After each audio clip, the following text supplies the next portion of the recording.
Hi, everyone. Thank you for joining me again. This is the second episode of my Ask Andy series. This time I got a question about particularly one of my books.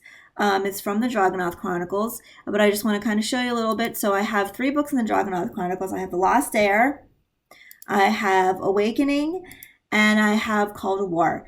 And it is a complete series. It's a dark fantasy.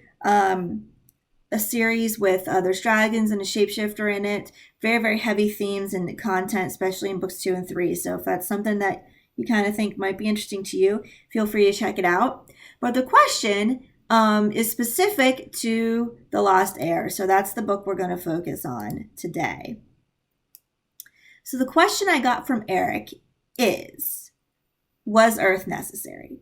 And that's kind of a weird question, especially if you have not read the book. So before I answer that, I want to give you a little bit of background of why the question came about. So this is Darek. He is our main character. And he's from Earth. So in the beginning of The Lost Heir, he is on Earth. He's a college student and he's very studious. He doesn't have a lot of friends or any friends really. He's kind of awkward socially, just kind of keeps to himself and really wants to succeed at his schoolwork to reach his goals. But pretty close to the beginning of the book, maybe second chapter or so, if I remember right, he finds himself on Dragonoth. And Dragonoth is an Earth-like planet, but it is a medieval fantasy world. So this is where all of the magic happens. This is where the dragons are. Later on in the second and third books. This is where the shapeshifter is again later on. So he finds himself on Dragonoth. But while he's there, he also discovers that his ancestors are from Dragonoth.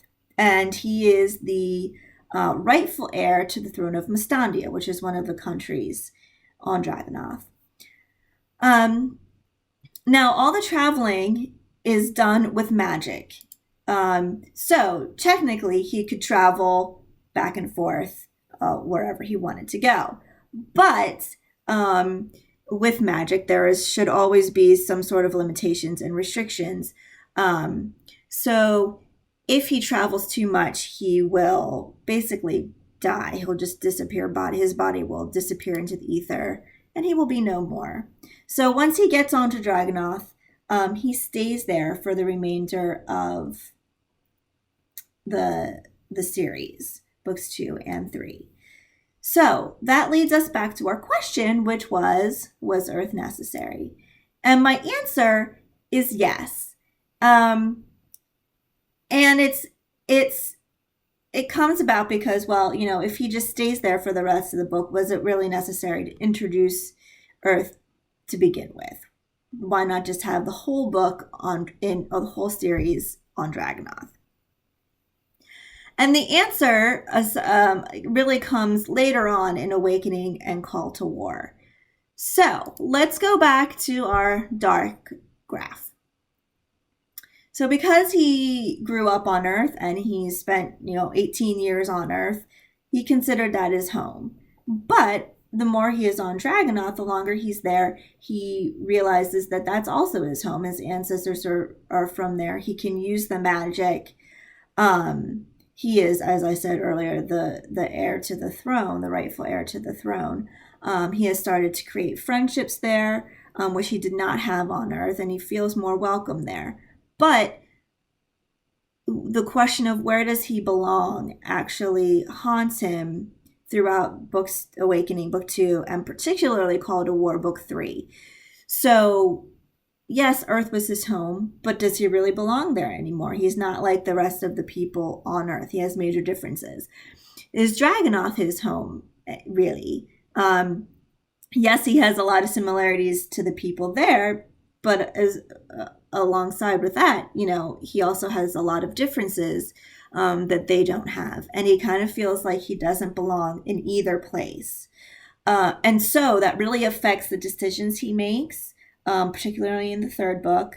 And it plays a really, really big part in his character development. So that is my answer. Earth is necessary to the storyline, not necessarily where he is physically, but it's necessary to him as his growth as a character and the storyline as a whole. So thank you for checking out episode 2 of my Ask Andi series. If you have a question you would like to ask me either about in my books, self-publishing, editing, writing tips, whatever, feel free to put it down in the comments or email me at andi@andio'connor.net. All the information will be down there. Check out and subscribe below while you're here. And thank you for joining me. See you next time, guys.